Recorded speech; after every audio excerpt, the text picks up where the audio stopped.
Magandang umaga, Luzon, Visayas at Mindanao. Magandang araw po sa lahat ng mga nakamonitor sa atin all over the world. Si Alvin Olchico po ito at this is a taped episode of Thank You Doc. Kasama-sama po tayong matuto. This is going to be another learning experience for all of us. Kasama po natin ang nag-iisang puso ng programang ito, Ate B, Bernadette Zambrano Aguinaldo. Good morning sa iyo, Ate B. Hi, Vin! At magandang araw po sa inyong lahat, sa lahat po na nanonood sa atin. Itong topic natin today, bihira po siyang napag-uusapan. Pero dahil mahal po natin lahat at kailangan nating alagaan ng ating katawan, importante po ang ating talakayan today.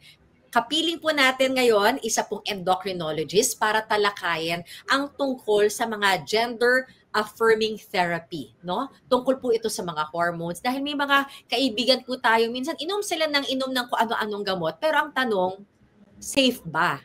By gender-affirming, siguro maganda si Doc na ang magpapaliwanag, no? Para scientific po ang ating approach. Dr. Lizette Lopez. Hi, Doc Lizette. Magandang araw. Hi, Doc Lizette. Good morning po. Good morning po. Magandang araw po. Gusto po. Ay, Doc. Oo. Madami kasi akong mga friendship. Alam ko, mahilig sa mga pills, kung ano-anong iniinom, no? So ngayon, Doc, ano ba itong gender-affirming therapy? What is this? So, gender-affirming therapy po is mga anything, medications, and surgery for transitioning para sa mga pasyente na transgender or non-binary. Kasi na para mag-iba yung kanilang anyo or yung parang yung pagtingin din ng mga tao sa kanila na mas consistent dun sa gender identity nila, yung yung kung ano yung isip nila sa sarili nila as a gender. For example, so it can be male to female and female to male. It can be both. Yes po. So gender affirming basta related to basta someone is not yung initial yung sex at birth nila hindi consistent necessarily dun sa gender identity, yung how they think kung babae sila o lalaki sila. Then yun yung gender affirming therapy para mas consistent yun, para mas aligned yung dalawang yun. So meron tayong mga kababayan, gusto mas malaki boobs, iinom sila ng gamot para lumaki ang boobs. That's one. Or tama ba? Kasama ba yun? Kasi yung mga common Or para kung puputi, ewan ko kasama rin. Minsan kumikita yung balat. Body hairs. So ang sinasabi niyo po kasi is more of cosmetic. Parang it seems like pag ganun po kasi yung discussion, para siyang yung option lang, ganun choice. But in this case kasi, there's something called, kaya nga ang mahaba yung pag-uusap kasi may gender dysphoria. Ibig sabihin, hindi kasi yung identity nila sabihin na babae ako, pero meron silang ari, di ba? May penis sila or lalaki yung sex at birth nila. So, ang gender-affirming therapy is to affirm yung identity nila dun sa kung ano yung identity at hindi yung sex at birth nila. Kaya yung, kunwari, sinasabi ninyo, may gustong lumaki yung boobs. Pero kasama lang yun dun sa, kasi babae ako Hindi yung lumaki lang yung boobs for the purpose of lumaki yung boobs. Para rin, yun yung appearance nila na ma-acknowledge ng ibang tao na babae sila at hindi lalaki. Ganun yung So, hindi vanity. We're not talking about vanity. Yes, it's not about vanity. Kasi if we talk about it as cosmetic, vanity, parang kaartehan lang. Hindi siya kaartehan. May effect siya on mental health of these patients. Kasi isipin ninyo, kung kayo, di ba, Soji is lalaki talaga, lalaki yung sa isip. Pero pag may magsabing, oh ma'am, di ba parang iba na, ang pangit na nung pakiramdam. O babae, parang naalala ko isang episode na before, years ago, si Ethel Buba ata, they were picking out some real women from trans. Tapos sinabi, hindi siya na-pick out itong Japanese person. And sabi niya, I'm a girl, inaano niya. Tapos parang hindi siya pinapaniwalaan. So can you imagine yung feeling na, alam mo, babae ka, pero lalaki yung trato sa'yo. So these therapies are to make it consistent. Yung i-align nila yung appearance of that person with yung kanilang gender identity talaga para bawas yung problems with their mental health. Ibig sabihin, may ibang dimension yung usapang ito. It goes more than the physical attributes. Of course, it is part of it, but it goes beyond that. Kasi we're talking about the self, yung pagkatao niya, yung kabuuan ng kanyang pagkatao na gusto niya maging ganap. Although, I don't know, Doc, medically speaking, magiging ganap ba siyang babae o magiging ganap pang lalaki ang isang taong pinanganak na hindi ganun? Biologically, you mean? Correct. Oo. So pag sabihin niyo pong ganap, kasi medyo mahirap yung ganong klaseng definition, no? Kasi nga, it will vary from yung ganap, o kaya mo ba magkaroon ng anak, or kaya mo ba, di ba, yung mababuntis, kung or whatever. And of course, hindi ganong level, di ba? Kasi kahit anong sabihin natin, for example, a transgender woman who is male at birth, but ang gender identity niya is a woman, wala naman siya nung organs nung female. Kaya hindi talagang mangyayari yon kahit na even mag-bottom surgery, kahit pa magkaroon sila ng neovagina or what. Ultimately, yung biological na part of it, hindi natin mababago. But yung hormones kasi, the medications can be changed so that mag-change yung appearance, even the way na-affect din yung brain and the way of thinking actually. Kaya there is a partial transition, a partial change. But we can't say full biological change. Nagganap talaga. Sige. Kumbaga, it can happen. It can happen. But when you talk of chromosomes, di ba sinasabi pala na lagi, hindi kahit anong gawin mo, the chromosome, you have a male chromosomes or you have a female chromosomes, in which case, kung anong biologically you were born with that, yan. Pero hindi yan yung gusto naman nilang mangyari. Tama ba? Yes. They don't want that. No, because nga not necessarily consistent yung genotype, yung chromosomes, as well as yung phenotype, which is yung merong are na may penis or may vagina, versus yung identity mo na ito yung babae ka o lalaki. So those are not necessarily all consistent. Kahit sabihin niyo po yung chromosomes, there are conditions called disorders of sexual development, DSD. And yun yung mga hindi sila entirely nagiging consistent phenotypically dun sa genotype. For example, someone with XY, pero pwedeng babae ang mukha at walang ginawa, walang hormones or anything na dinagdag. Right. And so, for example, those with complete androgen insufficiency, may testosterone pero hindi gumana. So, pero XY sila, pero babae sila sa itsura pa lang and from birth. Kaya medyo yung concepts natin of gender are really not as black and white as we'd like to think. Yes. Kasi yung iba, sarado ang isipan. Yes. Lalaki at babae lang. Yes. Apparently, hindi siya ganun kasimple. It's not as simple as black and white. That's what you're saying. Yes, hindi po talaga. I recently, kasi nagtuturo ako sa UST and I had graduated from there. I had to sort of had a little bit of a debate with one of my ethics teachers who's a Dominican priest na male and female lang talaga. Hindi talaga eh. There's something called intersex which is in between. And even that's sex rin, di ba? Yung parang hindi siya necessarily male or female by hormones or even by yung appearance niya. And then of course, there's the trans and non-binary, yung parang hindi sila strictly male or female or woman or man in how they're thinking. So all of that is it blurs the lines of gender na dati na naman talagang nandun. It's just that ngayon lang natin na-acknowledge yung presence niya. Alam mo, we are not here naman to debate, no? Ang programa natin is not to debate whether tama or hindi moral yun, di ba? Right. Ang pag-usapan natin is paano ba yung pangangalaga medically? Ano yung safe way? Yes, what I say. Tama. Doon tayo. Para magandang pinag-uusapan na. Yes, parang magandang pinag-uusapan to para safe. Para sa gustong pumasok dito sa mga therapy na ito, no? Sige daw. Kunwari daw may pupunta sa doktor. May mga shortcut kasi yan. Baka nga we don't go into the psychology of it. Minsan mag-take lang for sure. Skills, no? Pero minsan, ang sabi rin, kailangan ihanda rin nila ang sarili nila dito sa mga pagbabago na mangyayari. So ano ba yung step by step? Kung sakaling, Doc, baguhin mo ako, matutulungan mo ba ako? Anong sasabihin mo sa kanila? So first of all po is talagang kino-confirm ko yung gender identity ninyo, kailan nyo pa nalaman. So parang may kasiguraduhan na kasi some of these changes na pwedeng mangyari is not reversible hindi na ibabaliktad kung magbago sila ng isip. So for many patients, ni-refer namin sila sa mental health, psychiatry, psychology, just to make sure na alam nila yung gagawin nila and sigurado sila. Tapos kami rin kinakausap namin about yung various effects and yung expectations. So kailangan when they come, so they see the endocrinologist or actually kahit na family doctor who knows how to treat gender affirming or who knows how to do this, no, yung gender affirming therapy.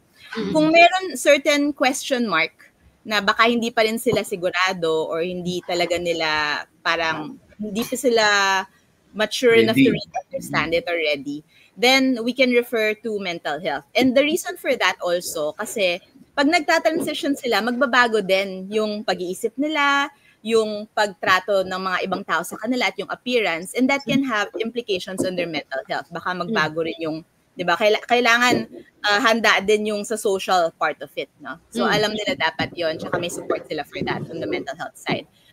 And then for those patients, for example, na dumating sila at nag-hormones na sila, hindi ko na kailangan refer sa mental health unless feeling ko hindi pa sila handa. So, kasi nga, kung ginawa na nila on their own, more of naghahanap na lang ng directive, ng guidance, di ba? So, okay lang. And then afterwards, so when I see them, usually meron akong baseline blood tests para alam ko kung okay, meron ba kayong problema sa cholesterol kasi pwedeng maapektuhan yun ng hormones. May problema, meron bang okay ba ang liver kasi minsan pwede ring may effect yung ibang gamot doon. Thyroid, ganyan, yung hormones mismo, ano yung levels nila, and so on. Kaya may blood test siya.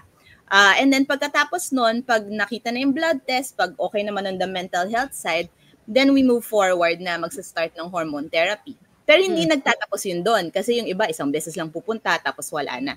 So dapat na monitor din sila for their labs, tapos make sure na wala silang masyadong side effects na matindi.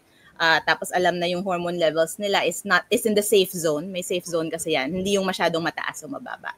Kaya yun, so parang na-monitor pa rin dapat. Meron pa rin dapat monitoring and yung babalik sa doktor, bale.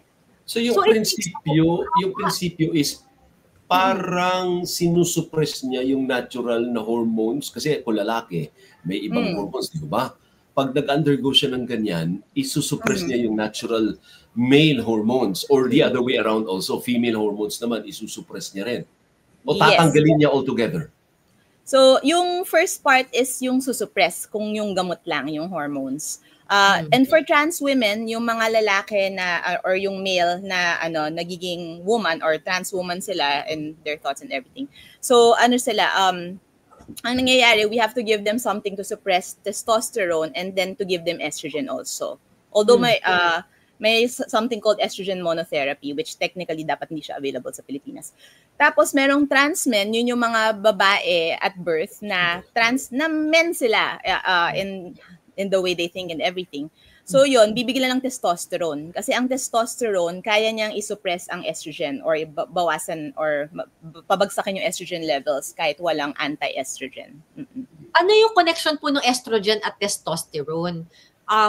Bakit, kunwari, gusto mong mag-transition, ano bang mangyayari sa tao, sa katawan ng tao biologically kapag may sinusuppress kang isang hormone?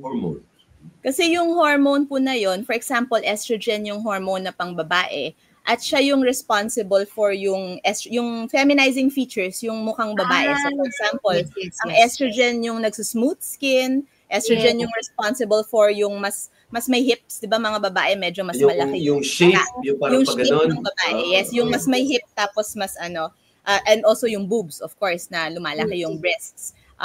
Usually nangyayari yan na tumataas yung hormones na yan, yung estrogen for females during puberty. Kaya nagkakaroon ng pagbabago na nagkaka-boobs, nagkaka-pubic hair, nagkakaroon ng smoother skin and so on.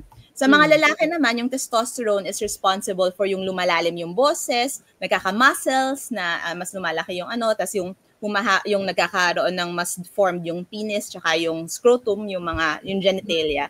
At saka yung eventually yung minsan nagkakalbo na pag medyo tumatanda. So yun yung mga features. Kaya masasabi natin na lalaki ang isang lalaki dahil nagkakaroon ng features na lalaki, 'di ba? Pag testosterone yung nagkakaroon ng muscle.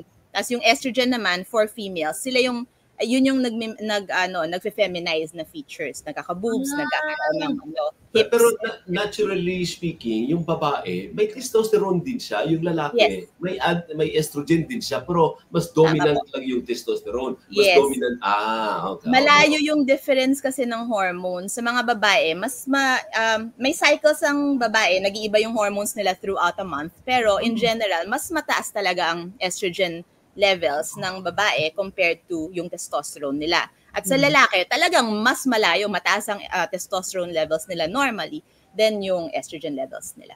So anong mangyayari kung unahin natin yung lalaki na talagang sa kanyang puso, sa kanyang kaluluwa, babae siya, pero lalaki siya pinanganak, ano? Pag binaliktad mo na mas mataas yung estrogen kaysa sa testosterone, anong mangyayari sa kanya? May ill effects ba yan sa kanyang kalusugan pag pinump mo yung estrogen sa katawan niya? So yung sinasabi niyo po transgender woman po, no, lalaki na babae ang sa isip at kaluluwa at lahat. Ang po 'yon, ang kanyang effects aside from yung feminizing na pinag-usapan na natin. Ang side effects po kasi pwedeng kung masyadong mataas yung estrogen, yung walang guidance kasi take lang sila ng take, hindi na ma-monitor. Pwede 'yon yung serious side effects in the long term, pwedeng magkaroon sila ng blood clots. Yung may mamumuo yung dugo, una sa legs and then mapupunta sa baga. And then ang mangyayari doon, pwede na silang magkaroon ng pulmonary embolism or yung hirap huminga na parang bumababa yung oxygen. Pwede silang mamatay.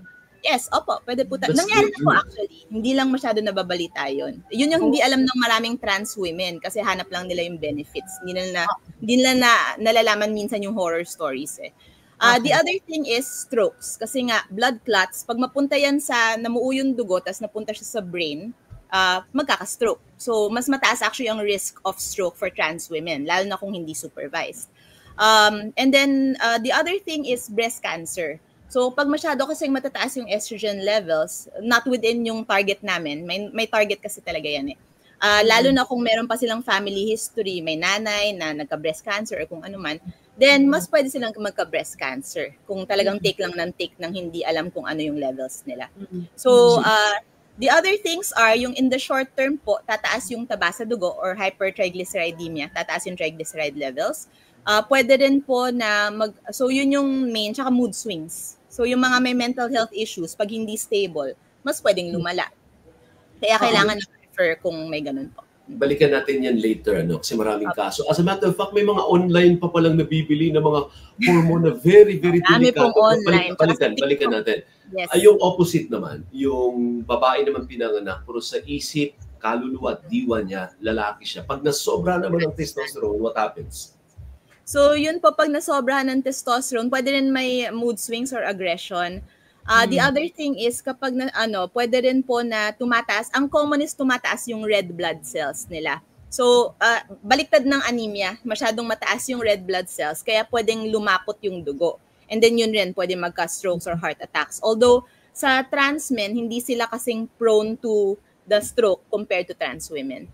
The other thing is yung tataas yung bad cholesterol. Kaya pwede rin na ang mga babae kasi in general, mas mababa ang risk of heart attack kaysa mga lalaki.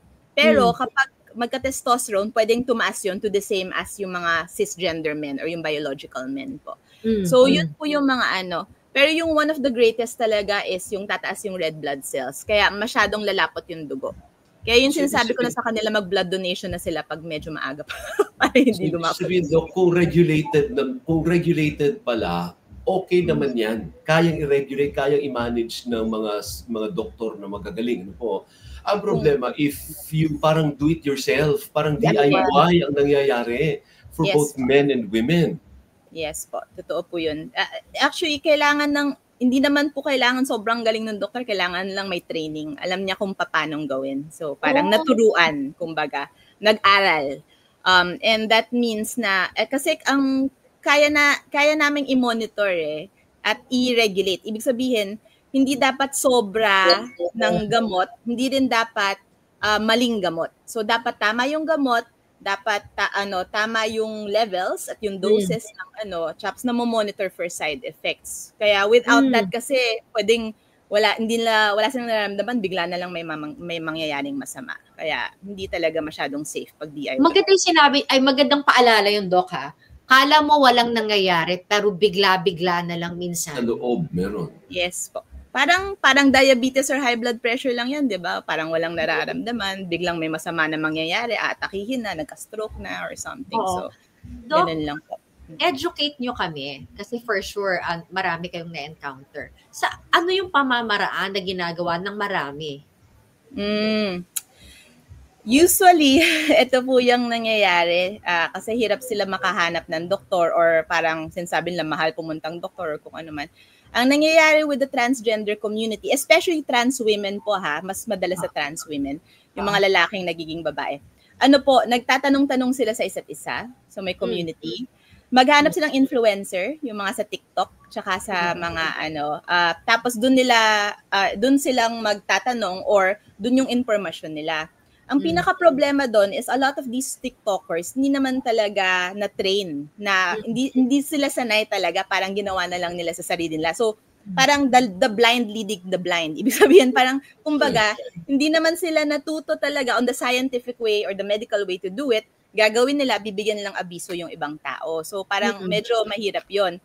The second problem with that is a lot of these hindi naman lahat, pero merong influencers na sila mismo ang nagbebenta nung mga gamot na ina-advertise nila. And ang tawag namin doon, it's a conflict of interest talaga. Kasi, of course, ipopromote mo yung binibenta mo kasi kikita ka doon. Kahit na hindi naman yun yung tamang gamot para sa taong yun, or baka hindi nga yung tamang gamot para sa lahat, di ba? Kasi iba-iba naman ang bawat tao. And then, wait, sorry to interrupt. Bakit niya na magbibenta kung regulated yun? Hindi ba dapat hindi niya nabibenta kasi regulated yun? Kasi hindi po regulated. So, 'di ba, lahat po ng gamot natin dapat dumaraan sa FDA. Correct. But unfortunately, people can get away with getting things from online kasi hindi na nga kayang i-regulate. So, parang ang FDA naglalabas lang siya na advisory, hindi to dumaan sa amin, so we don't advise na gawin 'yon. But normally hindi naman nakikita ng most people yung FDA warnings or advisories.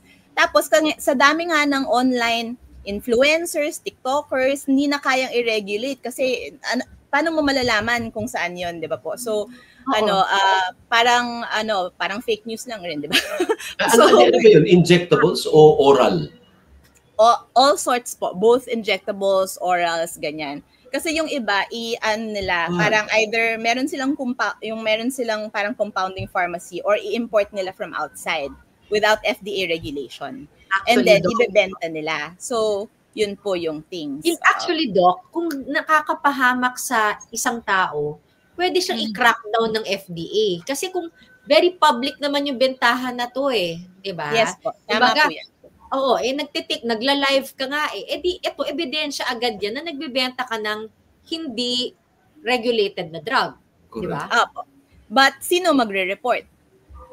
Ang tanong. Kasi ang nanonood po ng mga videos na to are people who want to get these medications. They will not report. So, nare-report na lang sa FDA yan pag masyado nang naging prominent, nalaman na nila, and then magbibigay ng advisory. But again, hindi naman ma-advisory rin or hindi rin naman mai-implement yung advisory on everyone kasi ang dami-daming, 'di ba? Kung masyadong maraming channels, hindi na natin maano yung online. Mahirap i-regulate nga naman yung online. I think alam niyo yun kasi nga po, 'di ba? Even with news and facts, ganun din So, hindi ba pwede, Doc, yung mga societies magre-report? Di ba marami yan, mga medical society? As a matter of fact, yung mga endocrinologists may society. Yes, ang endos may society at marami na pong endo ang na biktima ng mga fake news online kasi nga parang may mga products na sasabihin nila, itong endocrinologist na to, pinopromote to, sinasabi na okay itong drug na to or itong product na to, itong milk na to, maraming milk yan. So pero nire-report ng mga endos pag nalalaman nila kasi pwedeng hindi rin nila malaman kung hindi nila nakita. Pero madalas po kasi ang problema kahit i-report sa NBI, sasabihin na mahirap i-trace, ganyan. So or gagawa lang ng bagong account yung taong yun and then 'di ba? So parang it becomes hard to trace and then kaya people get away with it kasi nga hindi sila maparusahan dahil they go under the radar or something. So it's a good thing na may mga ganitong public information din po na ito naman pwede ninyong i-share sa mga mahal nyo sa buhay. I'm pretty sure meron kayong mahal sa buhay, kamag-anak, friendship na nagta-transition, hindi ba? Kasi pwede talaga nila ikamatay. Sa totoo lang, pwede deadly talaga ang mga ganyan, hindi ba? Opo. Kung ginagawa nila hindi nila alam yung ginagawa nila, they're not looking through even the proper channels, yung proper information, tsaka yung wala silang doctor for it. Talagang may namamatay, pero of course, hindi lang nila nababalita yun. Kasi nga, ang gusto is the good effects. So, lahat naman tayo medyo minsan yun yung problema. Yung gender-affirming therapies, na pinag-uusapan natin, pag desidido ka na, you are going to do this for life. Tama ba? For life. Or may hangganan niya na at a certain point, wala na, tapos na yung mission accomplished na tayo. Or there's no such thing. You will do this for life. This is up to the person po who is transitioning. So, in general, it is for life.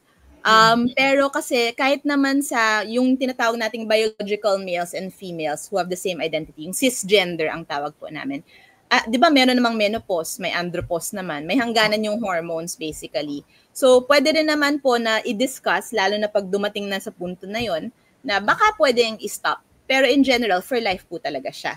Meron din pong iba na sila mismo ang nagde-decide na tumigil na muna, lalo na kung magkaroon sila ng parang some serious health problem, cancer, diabetes. Not necessarily dahil sa hormones, pero parang gusto na muna lang mag-focus doon kaysa dun sa hormones. So okay rin lang yun. Pero nasa decision po yan ng tao din po. Pero when you stop it, once you stop it, babalik yung dati mong hormones. Ibig sabihin, may boobs ka na noon, wala na, magfa-flat na ulit. Or may Adam's apple ka na, matatanggal yun pag tinigil mo yung gender-affirming therapies. So ito po yung masaklap na katotohanan para sa transgender women. Pag itinigil nila yung hormones, babaliktad. Okay? Most of the time. But for trans men na nag-testosterone, pag tinigil nila yung hormones, nandun pa rin yung maraming irreversible changes. Ibig sabihin, yung boses nila, malalim pa din, hindi yun babalik sa dati. Yung yung minsan meron pa rin silang hair growth, yung muscles nila, yung anyong lalaki nasa kanila pa rin kahit na itigil nila yung hormones madalas. Opo. Ayun. So may ganun palang effect. Po? May pagkakaiba. Tama, may Doc, may tanong ako. Curious question. Kung gusto mo na mag-gender affirming therapy, kailangan ba putulin? Halimbawa sa lalaki na gusto surgery. O tanggalin ba yung penis? At sa babae naman, magpapakabit ng parang artificial or boobs. Penis? Or paano ba yun?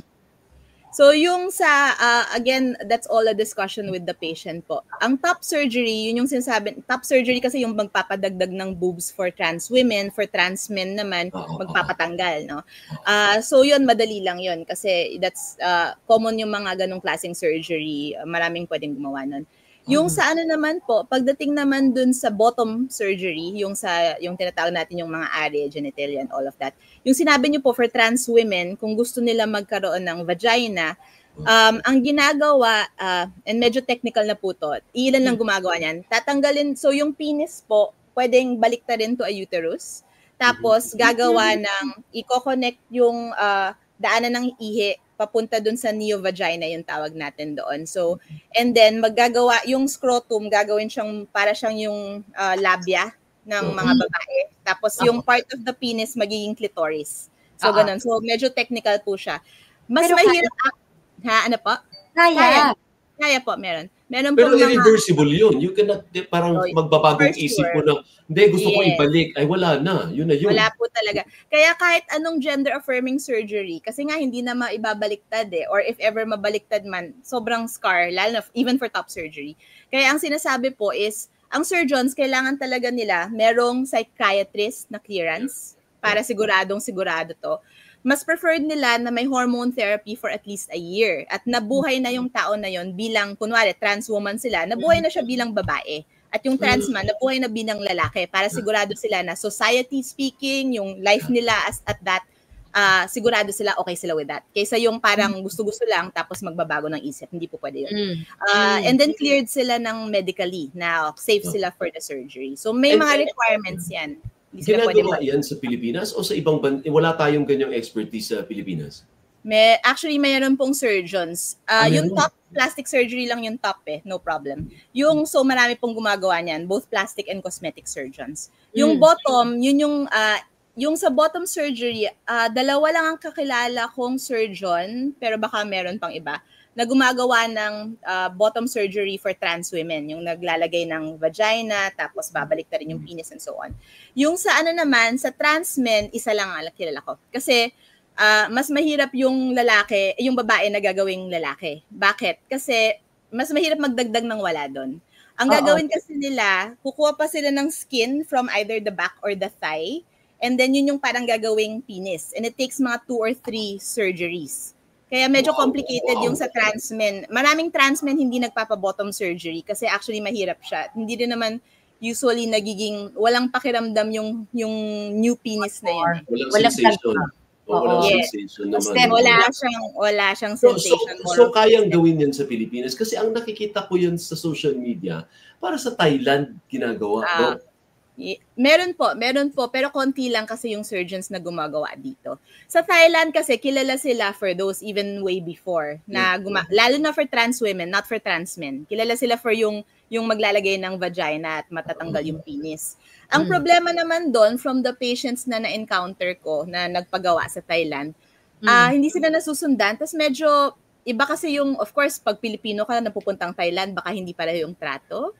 So, sinasabi lang in terms of yung care, in terms of yung follow-up, yung pag-explain ng maayos, baka may language barrier din, hindi necessarily maayos compared to, kunwari, a surgeon na alam ng ginagawa niya dito na titreat niya yung Filipino patient. So, tinanong ko siya kasi may connect ba yung hormonal treatment doon sa physical, parang reassignment? Wala siya, that's entirely, those are two entirely different things. Hindi siya nagko-complement o may connect siya? You mean yung physical na, yung surgery? At yung hormones? Gagana ba ng mas maigi? Gagana more ang mga hormonal therapies kung magkakaroon ng physical reassignment? O hiwalay yun? Wala siyang connect sa isa't isa? Actually, yung hormones wala naman talagang necessarily connect with the surgery. So, the hormones have their own effects. Tapos yung surgery is more permanent and more prominent effects. Kasi kunwari, yung hormones for trans women, hindi niya kayang palakihin yung boobs to the level na kayang gawin ng surgery.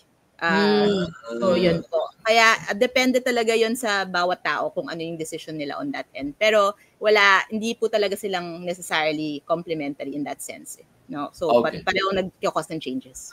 Okay. So, most Filipinos ba, yung mga kababayan natin na gustong mag-reassignment, ay may feeling na babae gusto niya lalaki gusto niya maging babae, nagpapa-physical reassignment o hindi naman?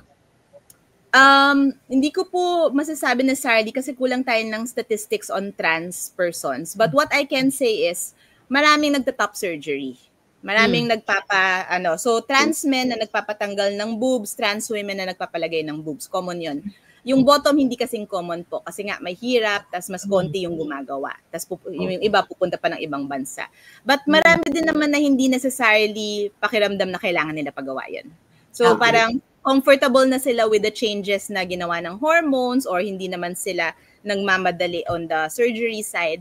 Kaya hindi sila necessarily magpa-pursue nung ganong klaseng nung surgery itself. I ask that because importante din po yun if the government takes care of these kinds of people kasi kailangan kasali yun sa plano mo eh. Hindi mo pala alam, wala kang datos, 100,000 na pala ang nagpa-reassignment, di ba?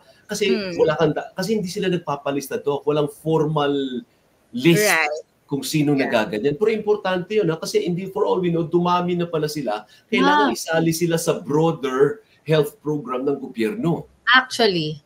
Yes po. Diba? So, it's a very good point po talaga. Kasi, for example, in other countries like the UK, not necessarily the US right now, we know what's happening there. Pero yung UK, marami silang datos. Dahil nga, talagang kasama yan sa program for gender affirming. Correct. Ang nagiging problema nila ngayon yung sa adolescents and children. Pero pag adults, walang problema yun. Sa atin, ang datos natin galing sa private. So, kunwari, meron po akong study last year, yun, kasama doon, yung Love Yourself, meron ding datos. So, parang medyo tagpi-tagpi siya, hindi siya national data. And also, kasi sa atin, hindi pa nga po ganun ka-widespread yung gender-affirming therapy. Hindi rin naman na itatanong kung trans, di ba? Pag pumuntang kahit sa ang clinic, ganyan. Yeah. So kulang talaga ng datos on that. Tsaka mas maganda sana, ang ideal po is at least the hormones makover nung government. But then alam naman natin na marami pa kasing kulang-kulang sa universal health coverage ng government, kaya medyo hindi siya kasama, unfortunately, ang gender affirming therapy. How can the government truly take care of them kung wala ng datos? Hindi nga kahit tanungin mo yung mga health officials, hindi nila alam ilan ba ang nagpa-reassignment, ilan ba ang nag-hormonal therapy. Wala tayong datos. Wala po talaga tayong datos, at least on the national level, wala po talaga. At saka, naitanong na yan sa akin kasi nga, marami na po akong forums with lay as well as on healthcare. And the reality of it is, it takes, first of all, kailangan, di ba, aware ang government. Secondly, kailangan i-prioritize may program. Thirdly, kailangan yung health technologies, yung mga gamot and so on na ginagamit for the therapy, is nandun na yun sa parang ma-approve siya sa FDA at saka dun sa HTA. So yung mga for universal health coverage po. So medyo malayo pa tayo ng konti on that end po. Kasi nga yun. So we have 5 minutes left, ano po. So meantime, wala pa po yun, ano po ang pwede nating ma-impart o ma-share sa ating mga kababayan na nasa ganyang estado, na gusto mag-transition at gusto talagang magkaroon ng mga hormonal therapies na yan, what is the safe way of doing it? Kasi nandiyan naman kayo, may mga nagpa-practice kagaya mo na nagigiya. You guide. Yes po. So sa lahat po na gusto mag-transition or even nagta-transition na, nag-hormones na, kung wala pa po kayong doctor, please go see a doctor. Mas marami na kami ngayon, hindi lang endocrinologist, pati yung family medicine, tsaka yung ibang internal medicine. And kung hindi man sila ang gumagawa, may kakilala silang na kayang mag-supervise para sa inyo or kaya kayong alagaan. So please go and see a doctor po talaga. The other thing is, yung okay rin naman yung sa transgender communities, pero na magtanungan kayo kasi sila mismo nag-share ng information kung sinong magandang puntahan, ano yung dapat gawin. Kaya kung talagang responsible information sharing, okay po. So yun, mas maganda po na malaman ninyo from yung information na makukuha ninyo, dapat meron ding credibility. Ibig sabihin, parang ang magandang sites dyan is the UCSF, University of California, San Francisco. Meron silang site on gender-affirming hormone therapy talaga. Meron din po sa PCEDM, sa amin sa Philippine College of Endocrinology, Diabetes and Metabolism. We have Facebook posts and YouTube videos. Marami, especially during Pride Month ng June, na maraming informasyon tungkol sa gender-affirming therapy and hormone therapy. Kaya pwede po kayong tumingin dun sa mga proper information, yung may tamang informasyon. Mas maganda. Mahal daw. Mahal ba yung mga therapies, mga hormonal therapies? Mahal? Not necessarily po. I mean, mahal in the sense na parang high blood pressure or diabetes, pwedeng ganong level of mahal din po. Pero kasi meron may maintenance pa rin siguro yan. May maintenance po talaga siya. May maintenance. Yes, maintaining hormone therapy po ang mangyayari basically. For most of the time. Meron support group. Pero hindi naman yung mahal na parang 50,000 isang buwan. Hindi naman po ganun. May support group where they can consult, where they can, share experiences. May ganyan ba kayo? So they can share with yung sa Philippine College, sa PCEDM, pero meron din pong support groups na transgender groups po. So for example, you have Transman Pilipinas for trans men. They also have Transmasculine Philippines, which is a relatively younger group naman. Yung sa naman po, for trans women, medyo mas kalate. So they have yung mga babaylan sa UP po yun. Meron din pong mga, Trans Health Philippines or Trans Health Pilipinas. Yun po, sa QC sila based, they used to have free transgender services for gender-affirming therapy. Ang free din po, Love Yourself, pero mas nabawasan kasi yung kanilang funding since the recent so yun po. So may mga clinics, sale clinic meron din sa Makati. So hello Miss RM kasi siya yung may ganon. Yes po. So they're usually parang some of the people running them are trans talaga because they're trying to increase services for safe transitioning, safe gender affirming therapy. Aside from yung doctors like myself po. So merong and then for yung sa doctors na kami yung nag-head. So sa akin sa Medical City po, Center for Gender Health and Wellness. Meron din po sa Manila Med Manila Med po na hospital, and they also have yung gender services po nila. So hindi po ako nagpo-promote ng sarili ko. I want to get the proper care po basically. So kailangan nyo dyan endo pala, mga endocrinologist, no? Yes, endo or yung na-train sila, yung alam nila yung ginagawa nila. And also one last thing po pala, there's also a national society called the Philippine PPATH, Philippine Professional Association for Transgender Health, or PPATH. Sila po naman yung parang branch sila ng WPATH, World Professional Association for Transgender Health. So the PPATH is made up of people who are also promoting or allies or advocates for gender affirming therapy and for general for transgender health po. Okay. And if they want to talk to you na mahabaan, where can they find you? sa akin po, so the Medical City ka ba? The Medical City po ako. Actually, UST Hospital also for all kinds of endocrine care kasi endocrine is just hormones. Although I don't necessarily promote because of that. Pero rin po, we also have marami rin po akong how do you call this, yung engagement with the Philippine College of Endocrinology, PCDM. So I really want to promote kasi ang dami nilang magandang information sa YouTube at saka sa Facebook and even Instagram ata or Twitter. Pero minsan hindi lang kasi na ilalabas yung videos. May isa kong kilalang endocrinologist, pinakamaganda sa kalye nila. Sa kalye lang nila, Doc Mia. Dr. Mia. Hello po, Dr. Mia Fohas. Doc Mia and Dr. Carol. Yes, Dr. Carol.